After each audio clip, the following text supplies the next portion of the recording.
Sa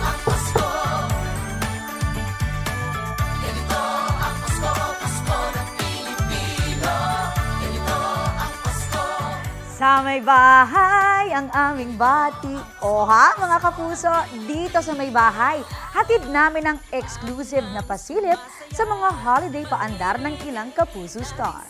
Heto ang pagkatok natin sa bahay ni Julian San Jose.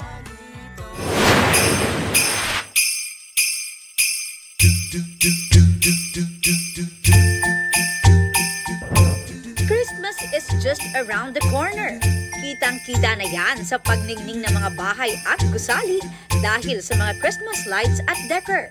Ganito ang Paskong Pinoy. At hindi rin dyan nagpahuli ang ilang celebrities. Sa may bahay ang aming bati. Ang kanta ng inyong kumare para papasukin tayo sa kanilang bahay at silipin ang Christmas decor nila.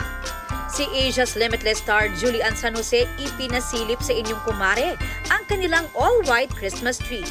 Ito raw ang napiling tema ng kanyang mommy na siya raw punong abala sa pagde-decorate ng kanilang bahay. Ang kanilang Christmas tree, napapalamutian ng iba't ibang white ornaments. Like white Christmas balls, white angels, white yung mga twigs, ganyan. So white Christmas talaga.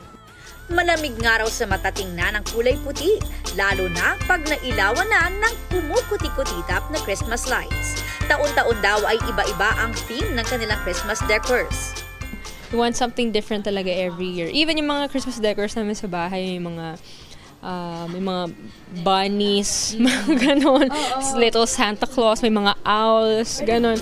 As early as November, nakatayo na raw ang kanilang Christmas tree na kahit simple, nakakadagdag daw ng holiday cheer sa kanilang tahanan.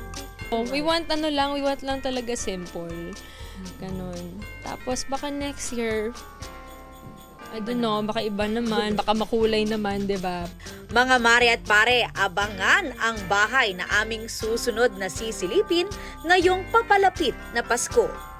Aubrey Carampel nagbabalita para sa GMA Integrated News.